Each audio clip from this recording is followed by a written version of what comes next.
Hello guys, welcome to our chapter 5, modeling basics.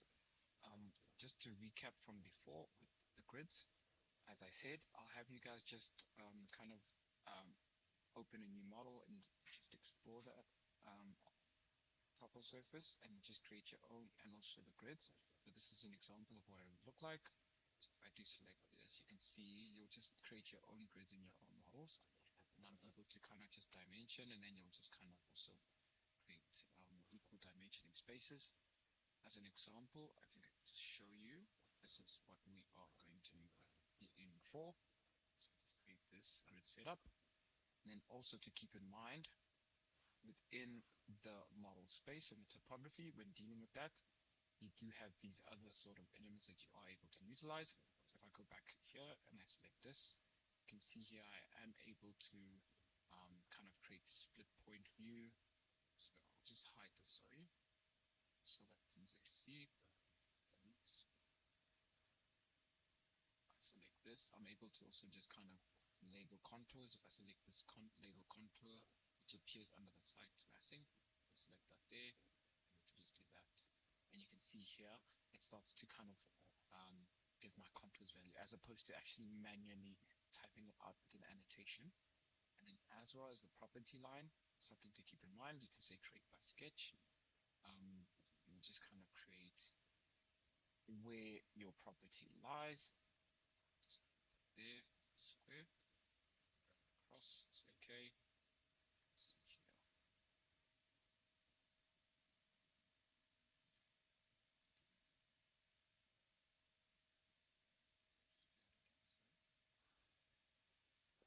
Okay, we'll explore the property line view later.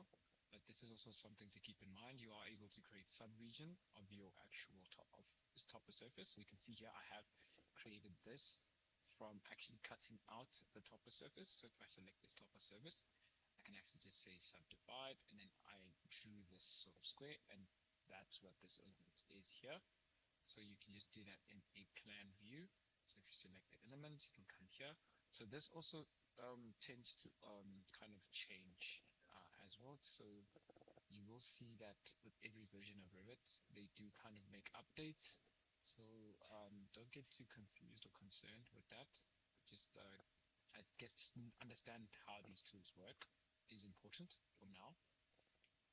That's also just to split the view, split the point. You can see here, split line. And you can also, like I said, sub elements, and you can also edit sketch. So this is our sketch. If we do want to add something to it, like this here, see here, do that, like this. You can see now our sketch topper surface has increased in size. Just undo that. And then another thing as well is to also do simplify. That's also a new feature that has been added, and then excavate. So you can also excavate within the actual topper surface here. Just like this here.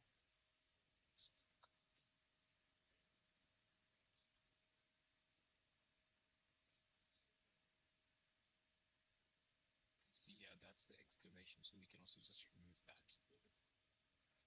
Tab select. Another thing also to keep in mind, if you want to select something specific, you can just tab through. If you press the tab button, it will automatically select whatever it is you want to select. So yeah, as mentioned, I'll have you guys just kind of play around with that, play around with the topper surface, and then just create a simple topper surface. This was from the previous lesson. So once that's done, now this is our main module that I think we'll need to focus on, where things start to get a bit more interesting hands-on, which is the modeling basics within Revit. So this chapter, we will explore what model elements are, walls, doors, windows, and other components such as Revit families, columns, whether they be structural and architectural. As mentioned, structural carry a bit more information for civil engineers and structural engineers, and then as well floors, ceilings, roofs, and then circulation in terms of stairs, ramps, and railings, as well as curtain walls. So something to keep in mind, most of these elements are built inside of Revit, such as the walls, floors, and the ceilings, as well as the roofs, and then the elements that do kind of get added into Revit or inserted as Revit families are the doors, windows, and other family components which you can add. I'll drag and drop and open a new file just so that you can see the context of what it is we are trying to achieve. Information. So this is just a simple sort of building that has the relevant elements that we'll be exploring. So you can see here, this is a basic floor element. This is a rectangular column. And this is another column. This is the way in which these were drawn. You essentially do use different methodologies to draw these elements. We'll go into that into more detail. Another example would be this, which is a bit more finished.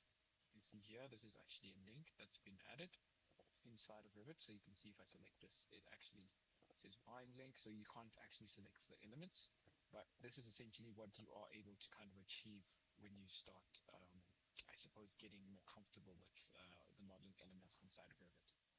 So as mentioned previously, this is the chapter where we actually do start our building. Rather than showing you each element type in isolation, I'm going to build a simple room from scratch with walls and a door and a window and a floor and a roof. So you can see how these pieces connect in a real workflow, not just as a separate demo.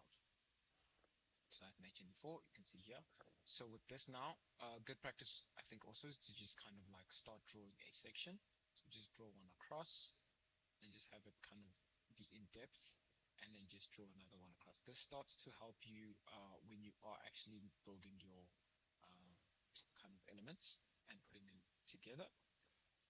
As mentioned, first thing we'll look at is the walls. So here, under the architecture tab, you'll go here, drop down, and you can either select structural or architectural walls. As I mentioned before, you can see if I select this, these elements actually don't show in this space. You can see this is the prompt that comes because they are structural elements. So if I select the architectural, you can see if I draw this now, it does actually show. So I'll just draw a square rectangle.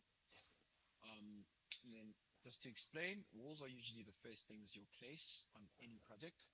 You can see once you've placed it, I'll actually just go into a space that has metric sort of elements.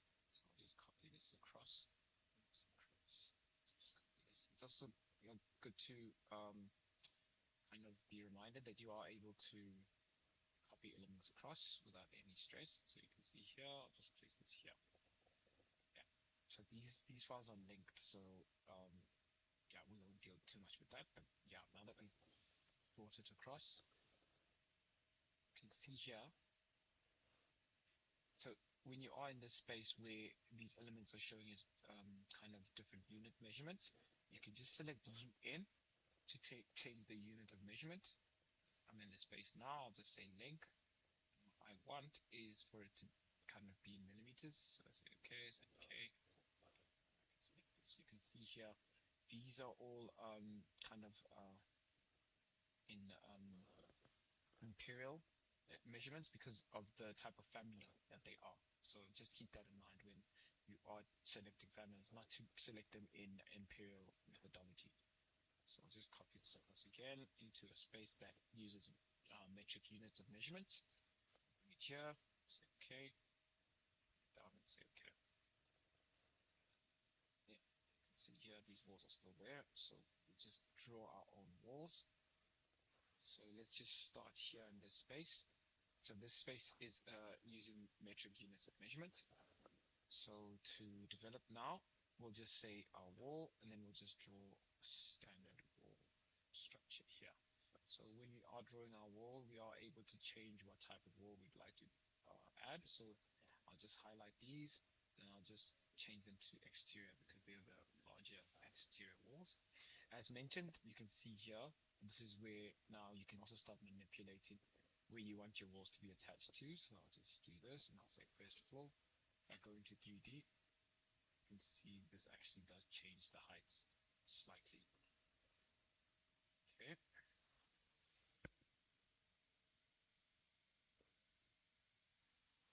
As well, you can see with your wall information, if you select this wall, select this here, and I say edit type, you can start to see further information about your wall and what it kind of looks like and how it is represented in graphics format. So you can see here, this is the name of our wall. And if we go to structure, you have further information about the wall. So in this space, you are able to kind of manipulate and add perhaps maybe insulation. A good tool also that's useful is the preview tool. So you can see this is the shape of our wall here. You can either change it into a floor plan view or a section view. So you can see that, yeah, information. You can zoom in just a little bit. You can see plan, so section. So that's the structure. You can see here. You can add elements to this. So if I want to add a different element to this, first I'll just say cancel. And if I would like to create a different wall, the way in which you do it in Revit is you have to say duplicate. So duplicate this existing wall and then just kind of change the name so that it doesn't override the original version that you are trying to kind of adapt from. So just say with insulation, say okay. So now you can see we have three different options. So this is the one that we've created. So when you create a new one, it won't affect what's existing. See that? And then click there, and then we'll say insert. So now we can actually start to change the way in which this actually acts and behaves. So if we want to kind of move it up, we can move it up as an external sort of wall. If I want to move this down, I'll move this down. You can see here, this kind of indicates where the layer will be. So this will be our main sort of brick. Then this will be our structure at the top. So we can just leave this as, and you can also change the name, the type of which you want to kind of call it. I'll just make this perhaps 10, make this 10. So in total, this wall thickness will be 250. And you can just kind of come here and actually select material. So if I select here, change category, I can actually come here and then I'll say wall. Let's see what we have already that's been added. So we can say concrete, say okay. This as well, also just make it concrete. Okay, and say okay, say apply.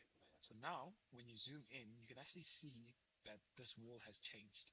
So you can see here, I think you'll see it better in, yeah, in plan. So you can see here now, this is the layer, the concrete 10 millimeter layer that we've actually added to this wall, and you can see the value of this wall has changed.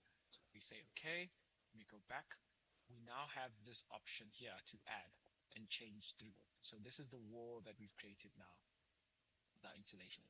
Again, if you'd like to see it in a better format, just like I said before, so now there's just a template that's been applied, so we're able to change the scale. You can say okay, we can just change this here, and then say fine, and change the scale here.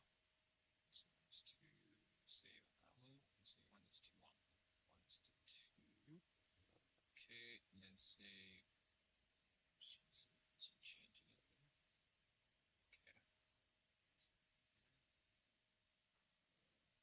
Yeah, I think this is just the way this wall looks.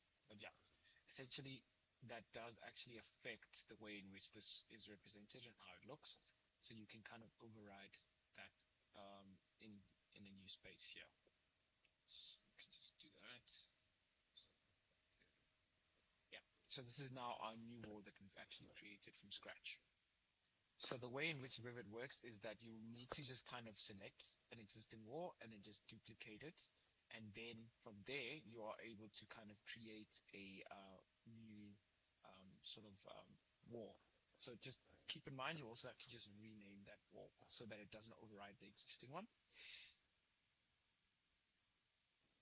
Also, when drawing a wall, so I'll just select this wall, CS, create similar. So you can see here, you are able to select whether or not you'd like to draw in a wall center or an exterior. Another good practice to keep in mind is the spacebar tool. So if I select this wall and I want to draw, I can just do this. And then I can just, if I'm drawing across, I can actually tab to kind of change the face, if that makes sense. Yeah, and actually spacebar. So yeah. Another thing as well, you are able to use these elements here to draw walls. So I can just kind of try to find the center point of this. Just come here, and I'll just draw here. You can see now I can actually draw a wall with these elements here. So I don't actually necessarily have to draw it in a line view. So you can see here, I'll just draw that there. Go to 3D view, you can see how they started to look now. So yeah, just get comfortable with kind of modeling in this 3D flat space, and then kind of also just verifying that it is correct in a 3D view. Yeah. Also with walls, you are able to develop them from actually a line. So if I draw this wall, this line, so I can say here, then I can just select here, go to my wall, select my wall type, say exterior. I can actually select this here, this pick lines tool, which creates a wall or element from the picked line. So if I select that pick line tool, I'll just go to pick. So yeah, this is a model element line. So you can see here, it also reflects in 3D. So if I select the wall, and then I just come here, and I say pick line, I can see, you can see here when I just pick this line, that will automatically develop. And also this is like just pick face. So yeah, this will be too applicable in this scenario. So once that's done, you can just draw your section across, make sure it cuts as much information as possible, and then go to that section, just drag this across here, because this is what we're dealing with, and you can see these are the walls that I've actually drawn. So yeah, just get comfortable with drawing those walls. And then once that's done, we can now speak to doors and windows. Just to recap as well, with walls, just and kind of create gaps inside walls. So I'll just extend this wall. And if I do select this wall, I can say edit profile here at the top. And if I draw a square inside this wall, like that, also draw a circle over here, size, and then also draw just a kind of rectangle there, sorry, a line there. I'll just do that. Also draw another line here. So you can see you can also start drawing this in 3D just based on like perception and how you are looking at it. And then once I do that there, obviously now it'll remain in a flat sort of view for the wall. And then I say okay, I'll just not save, and then you can see there that you can also do that with your wall. As well, you can also just add a air gap inside a wall. So that now comes with a model in place component. So if I want to add a gap into this, I'll just come here, component, model in place. I can just say air terminal and say okay. And I can just create an extrusion. So if I do set a face, I'll have to say pick a face. So you can see here, this is now to show where I am kind of drawing. I'll pick that there. I'll select that. Now I'll just draw the square here. And I'll draw that there. And I'll drag that through. So I'll just make sure that this is a gap, a gap. So I can just say void gap. Yeah, say extrusion. I just say set plane again. So you can see here, this is where my plane is currently set. And if I want to change that to see where I would like to draw my terminal or air gap, air terminal, then I'll select there. And I'll just come here. I just draw that there. I can just select this off. And just drag that through. So just make sure that it actually cuts through the wall for it to cut. So prior to cutting, you'll just see this element here and it'll be yellow. And you can see when you are in this mode, you are kind of, you have these two options to say finish or cancel model. So we haven't completed our model as of yet. So I'll just select this gap and then I'll say cut, select this, and then I'll cut that. And you can see now it's actually cut into the wall. And I say finish, and you can see there that that's where our gap is. So also very useful just to use that methodology to create air terminals with inside a wall. So just make sure that you do select the correct sort of sub-element category here in this space. So generally I'd say maybe just select walls. If not walls, then you can also select terminals. It really depends on what it is that you are working with and what you're doing. So just keep that in mind within context. Okay, the next element that we will explore are the window and door elements. So doors and windows are examples of what we call hosted families inside of Revit. What that means is that you can't actually create a door in a floating space. So if I try create this door, if I go here, I say internal doors, and I select this door here, I say open. Now this door is inside my Revit model. I've loaded it as a family, as a hosted family. So you can see here I'm not able to actually place this door outside of actually placing it within a wall. So you can see now I am able to do that and place it inside a wall.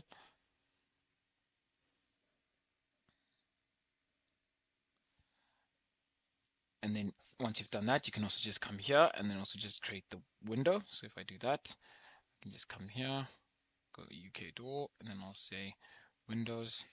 And you can see I can select any windows, and I'll select that window there.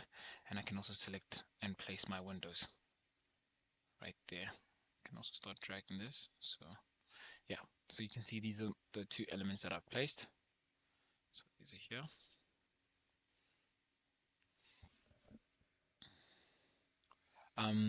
So yeah, as I said, these are hosted families.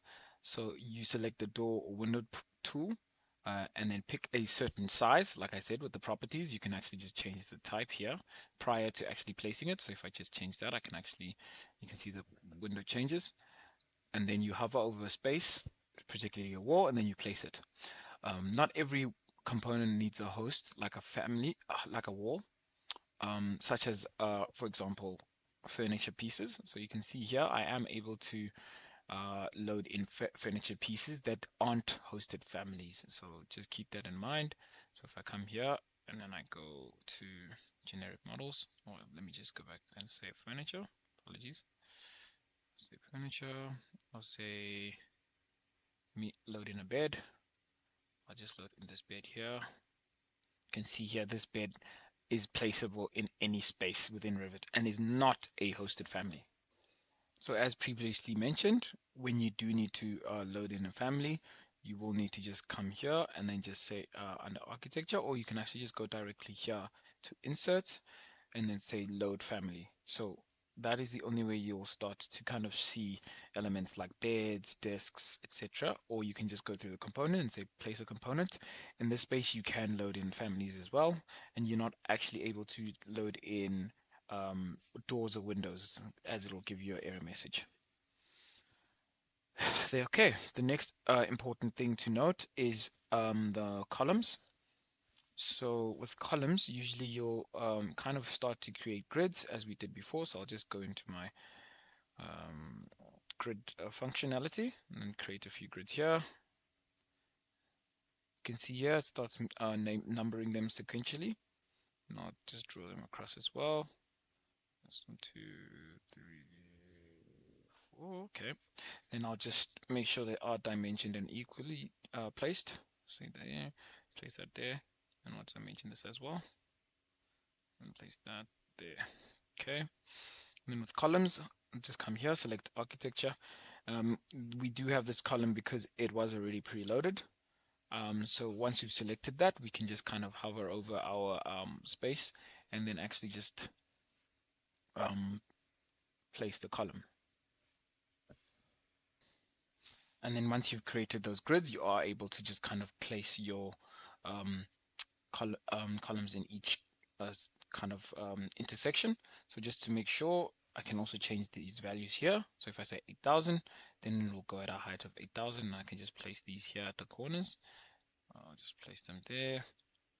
So yeah, like I said before, this will just take getting used to.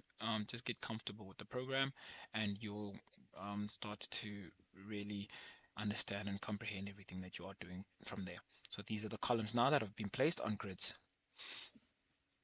As mentioned before previously with the doors, you are able to, like I said, see the information of the door here. And if you say edit type, you get a little bit more information, and you also get a preview. So if I select this here, you can see this is what our door looks like in a plan view. And you can also change the way in which you are viewing here in the space. And you can also just change like the various values of the door. And if I want to create another door, similar to the whole concept previously mentioned, you'll need to just kind of duplicate the door and then rename it and say duplicate, for example, and then you'll start kind of changing the values. Of course, with some of these families, you aren't actually able to change the values, as these elements can be locked.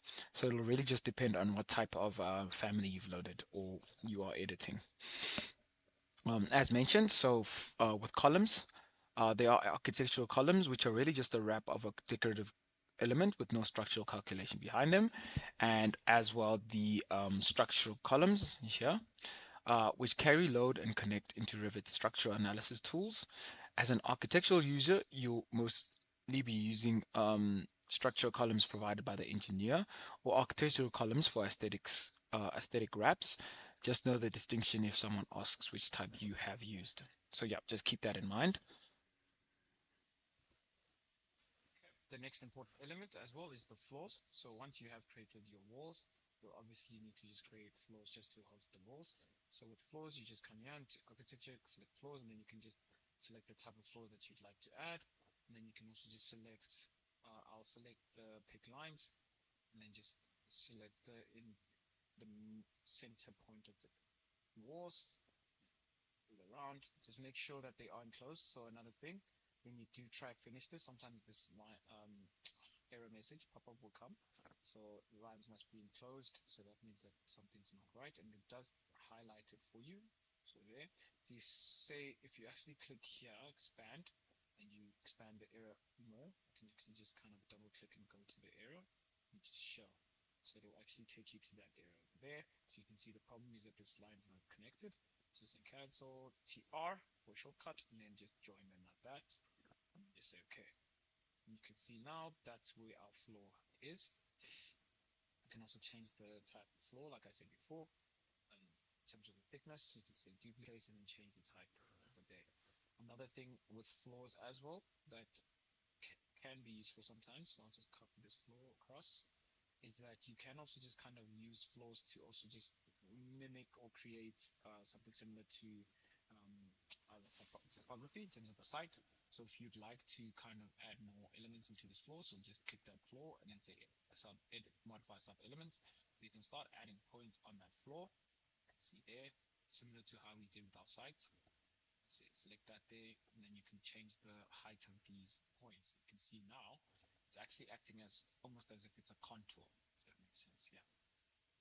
So here, even pick an edge and actually just increase that there. You can see there, that's still our floor. You can see it still acts as a floor, similar to almost how our topography site works. So like I said before, to create a floor, you sketch its boundary. Usually you can just pick the inner or outer face of your walls to automatically generate the boundary, then finish the sketch and Revit builds a floor slab with the layers defined by the floor type you have selected. Again, a floor is a built-in family type, so usually it does come with every single version of Revit that you open in terms of the model.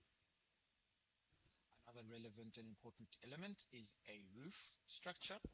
So roofs, there are two common methods to create roofs. We can create roof by footprints. If I select here, see here, these are the various methods that we can create a roof. Roof by footprint is the one you'll use most often. You sketch the outline of the roof in plan, just like a floor, but you can assign a slope to each edge, and Revit generates the slope form for you. So if I select this here, roof by footprint, I'll select this here, and you can just also select an offset of how far off you want the line to the floor roof to be. So if I select these outer edges here, you can see now there's an offset of 800 millimeters. So I'll just select that there, select that there, and then I'll say okay. So you can see here, so I'll just go here. This is our roof that's been built here. So it's here. Just ensure that the level is correct. So you can see our roof is currently on a ground floor level, and we don't want that. So we can just adjust that to first floor, move that up, and say okay. And you can see that's our roof. So once you have your roof, you are able to just adjust the edges. So let's select modify. I can now start playing around with the slopes. So if I want to define a slope, I can just say there, I can give that 30 degrees, and I'll define all these slopes. So just do that, say okay, and you can see now our roof slope is defined. So yeah, just to note, that is the way in which you do kind of start to play around with roof edges and slopes. It does also take just some getting used to, and also just in terms of with what you want eventually, you'll need to just kind of ensure that you do um, kind of adjust it as much as you can or are willing to, because it does actually it's not always accurate. Yeah. Another thing to note as well, once you've created this roof, you are able to kind of engulf or attach elements within this roof space to the roof. So for example, if I select this column, I can actually say attach, and I attach it to the space. I can also do the same for the floor. So if I say attach to floor base, for example, but yeah, we'll just move that there. So you can see now, if I move this roof up, all the elements that are attached to this roof will actually move with the roof. So if I see, just select this, right now this wall is actually not attached. You can see the level of this wall is going beyond the roof. So if I select this wall, I say attach top, and I attach it to the roof. There we go. So now you can see that this roof um, is actually hosting this wall element. So I can also just change the height, as I've said, and then just say 1,000. You can see there, see what happens now is that this wall actually moves with this roof because it is attached to this roof. And if I'd like to detach this wall to this roof, I select the wall, then I say detach top / base, and I detach. And you can see now it's back to normal. So yeah, just good practice as well, just for better modeling methodologies. And I can also say attach, and I just attach this there. You can see now this is obviously not going to attach properly because we've kind of manipulated this wall too much for it to kind of operate accordingly. I can attach base. Now I'll just say attach base. This is going to be there. Yeah, again, it also does kind of start to get out of whack if you have adjusted the wall a bit too much. Roof by extrusion is another methodology you can use to create a roof. So I'll just come here and then just copy this thing here, this across, just there. So just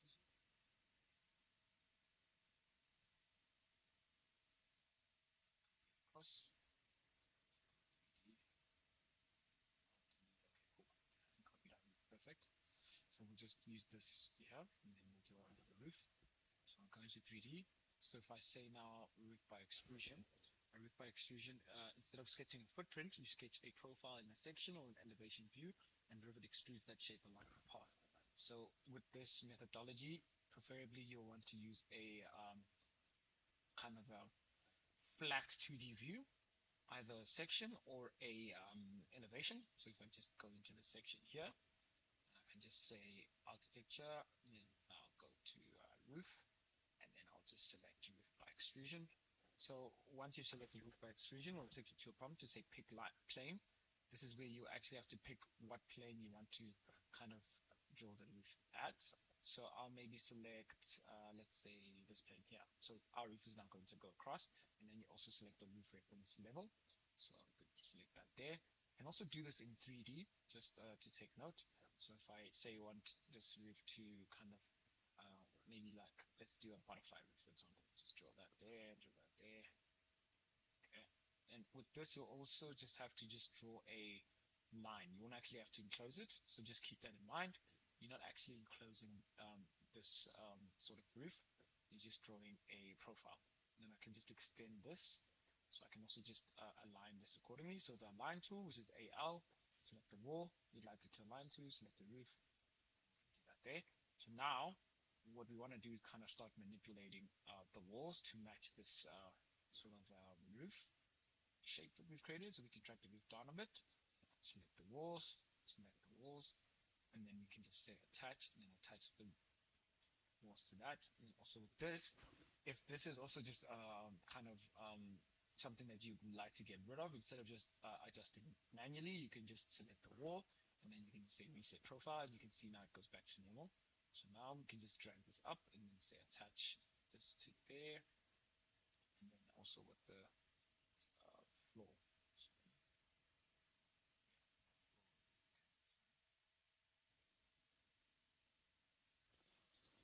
entirely. Just draw one there, so create similar, and just draw across. So with this done, you can now start adding your elements, your door elements and whatnot, as well as your window elements. So select this roof, you can see here, attach, and I'll attach that to there. So we can start adding our windows. We can add our windows in 3D view or in also like section view and also in plan view. So there we go. Okay, awesome. Another thing also just to keep note is the ceiling. So you do have that here, so you can select that there. With ceilings, you are able to kind of create automatic ceilings. So I'll just hide this temporarily, and then I can just come here into plan view, and then I can just say select our ceiling again, and then select automatic ceiling. You can see there. We go into 3D. That's our ceiling that's been created. If not, then we are able to just kind of draw our own ceiling manually. So if I select that there, say sketch ceiling, I can just select the lines that I want my ceilings to kind of follow. So select that there, select that there, select all of those, and select that there. And then you can see here also just keep in mind the height at which the ceilings come in, and then you can also change the type of ceiling in terms of material, structure, and also the main type here. Now we'll just attach our columns to the ceiling. So I'll select, so I'll right click on this. I'll say come to select all in project, and then I'll just attach to that base, and then I say okay. And you can see now our columns are attached to the ceiling. If I change now the ceiling level, you can see our columns also go up and follow that ceiling path. You can see there. Cool. Okay, the next element that we will explore is the stairs. So stairs usually are one of the more involved tools in Revit. Stairs built from runs, landings, and supports, and Revit will automatically calculate riser heights based on the level to level distance you're connecting. You are able to sketch stairs by component run or boundary, depending on how much control you do require. So when you do come into stairs, you do have these options. So you can create a full spiral stair or a half central spiral stair. So I'll just draw the examples here next to this building. So I'll just draw one. Once you've drawn the one, you can just say end. That stair will be created. And then you can also just come here, create similar, and then you can just select the spiral here. So the spiral you can just kind of move around with your mouse. You can select that there, just so you can see the types that we can create. Just create this as well. You can also create like an L shape. This is just kind of pre-built, but then once you've created it, you can actually just adjust. You can see here, prior to me selecting finish, just adjust here, just here, see that here. Okay, just okay. Okay. Another type that you can create. Here, shape here. So again, this is also, I think, pre-built. Yeah, I can see here. If I press spacebar, I can change the direction in which the stair actually is going to face. Select OK, say OK. And then the last type or format that you can use to create stairs is the create sketch. So if I select here, I'll just need to create the sketch here.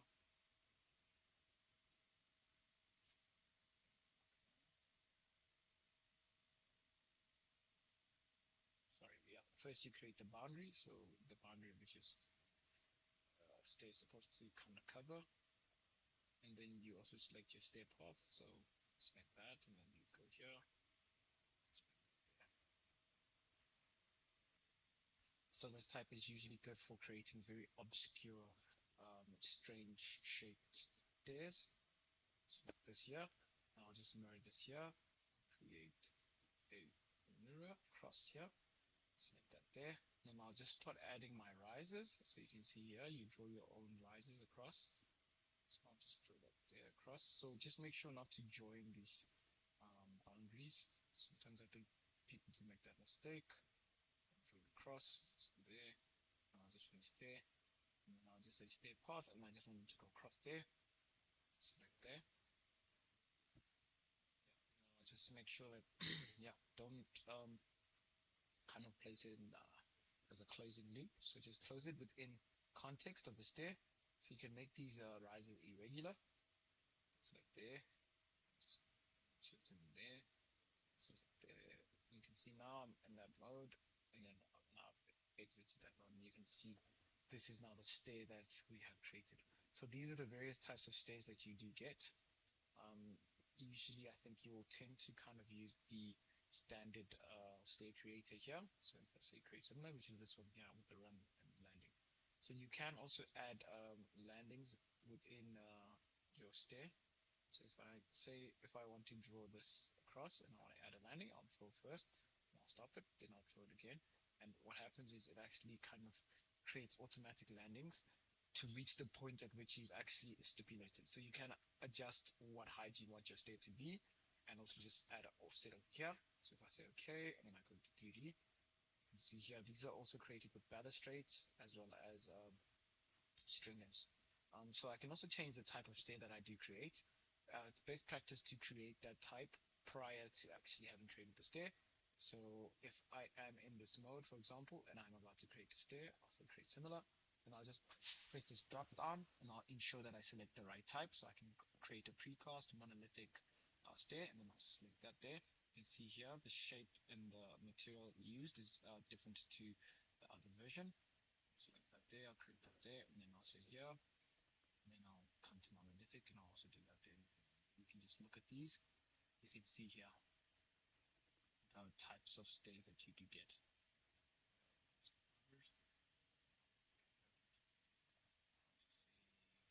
Yeah, so you can see here the material here is different, and they do tend to operate and behave differently according to their type. So just keep that in mind. Be intentional when you do select them, and then also here you are able to kind of adjust the riser height and tread depth, etc., etc.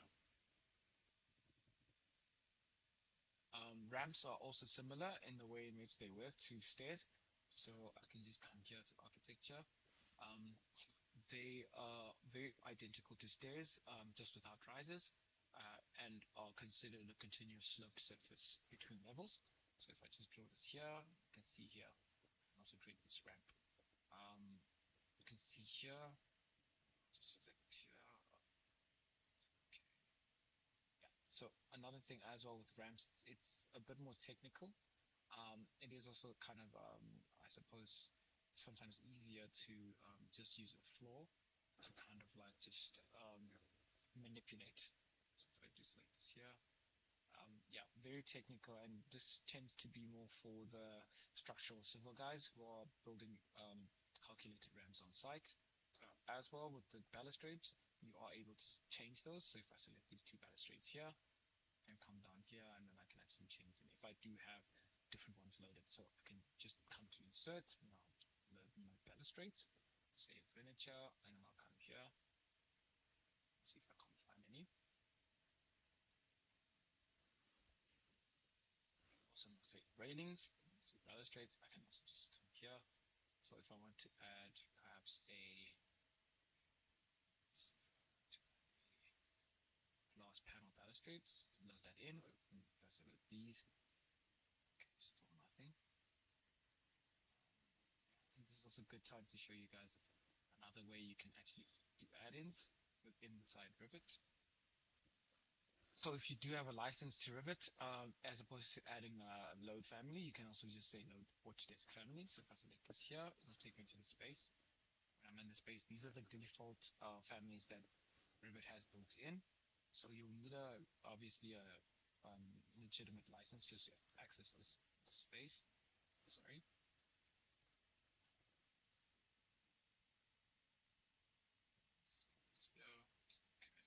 So you can actually just load. You can see here once you select it, it's like a cloud space just to load families. So you can see here, this is changing. Let's see if we can't change it here. Yes, perfect. So you can actually just go into the family type that you are changing. So I'll just duplicate this and say, rename this and say balustrade. Glass. Say okay. Go into the balustrade placement. Actually change the type here. Just say glass pane, I think. That's fine. And it's okay. And you can see here, you can actually adjust the balustrade. I'll just change this. Yeah, yeah. You can actually start changing the type, but you do actually get built-in ones that you can kind of start to load if you do locate them. Yeah, so just note that. And then one more thing to note, railings are usually generated automatically along with a stair or ramp. They can also be placed independently if you need to move a railing's position relative to the stair edge. That's controlled through its instance and properties after placement. So you can actually just draw a railing separately. So if I come here and I go architecture, you can see here I'll have that option to say, sorry, railing, yeah, sketch path. So you can actually just draw this railing. Another thing to note, you just draw a line and then you just do that. Or you can actually just draw a kind of obscure shape if you'd like. So if I just connect it here, say okay, let's do that there.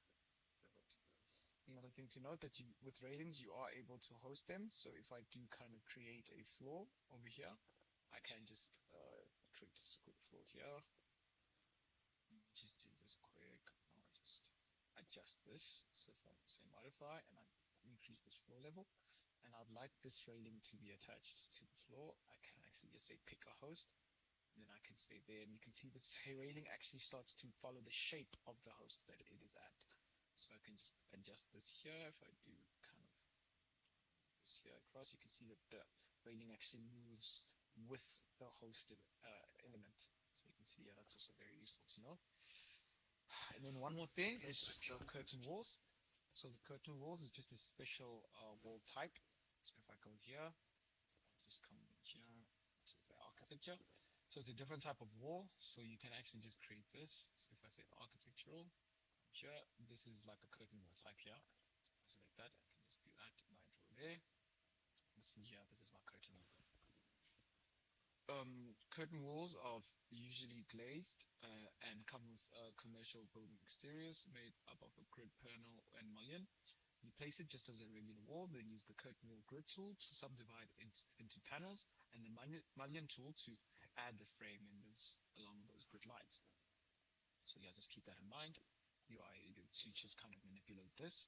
So you can kind of start adding this here. You can see here, these are the panels and mullions that I've added. So you can see here, I start doing that. And I can also just start, yeah, just adjusting this accordingly. You can also adjust the kind of shape. So if I do that there, so remove constraint, and then I say here, TR, trim, and extend. You can see here what's happening with that mullion. So it's also just very useful to use, usually when you do commercial buildings, as I mentioned before. You can also swap an individual pane for a door and an operable window, which is a nice way to add an entrance into an otherwise fully closed facade. So with that being said as well, you can just kind of, I'll just make this a realistic view. You can see here now you start seeing a little bit more of the material that you are working with. So if you tab select this window pane and you select this, you can see that this is a glazed pane. I can also change this into a solid pane. So if I just select this here, I'll just come see if I can do that there. And yeah, you can see now it's a solid pane. So you can start playing around with this facade just as you would like. And then I can also just select that there. Okay, cool. Another thing to note as well, you can add a door in this pane. So with that, you'll just have to go into the insert tab to insert a family. So load a family, and under here you'll go to see here. Yeah, again, you'll just have to just kind of go through each space that you'd like. So you can see here under curtain wall panels, these are the sort of doors that are hosted within glazed curtain walls. So you select that there. Now that that's loaded in, if I come and tab select my pane, I have this still as an option. With that being said, you aren't able to place this in any other space. You can see here it doesn't give me that prompt, but once I do place it here, you can see that this door is actually placed within my curtain wall panel. So yeah, that's also just useful food for thought, just to note that that is possible. Again, you can also just start playing around with these window panes just to kind of create a facade or interesting sort of formula. Okay, awesome. Thank you so much, guys. So I'll just need you guys just to kind of also create your own sort of door space. Start playing around with the elements. Start using the various tools and at your disposal in terms of just like stairs, and then also yeah, don't be afraid to get anything wrong. Usually with Revit, the best thing you can do is just kind of mess up as much as you can. try break things, put them back together, and see what happens. I think that'll be the best way going forward for you to learn. Yeah, just note that also with stairs, you are able to kind of label them. So if I say, for example, here, if I come under the annotate and say tread number, and I just select that, you can see now it starts creating tread numbers for you. Yeah, again, with stairs, they do kind of tend to be a bit iffy to work with, but just be open-minded with how to approach the methodology in terms of kind of just manipulating the finished floor level and stuff like that. You can see here if I select this and I say lower basement, it's okay. It does give me a warning. You see that now it's, yeah. So yeah, just keep that in mind. So yeah, just create, I'll just need you guys to um, yeah, just go through the various tools. So we just curtain wall tools as well as the column tools, placing that, and also creating the doors and loading in families. Thank you so much for attending, and I'll see you in the next one.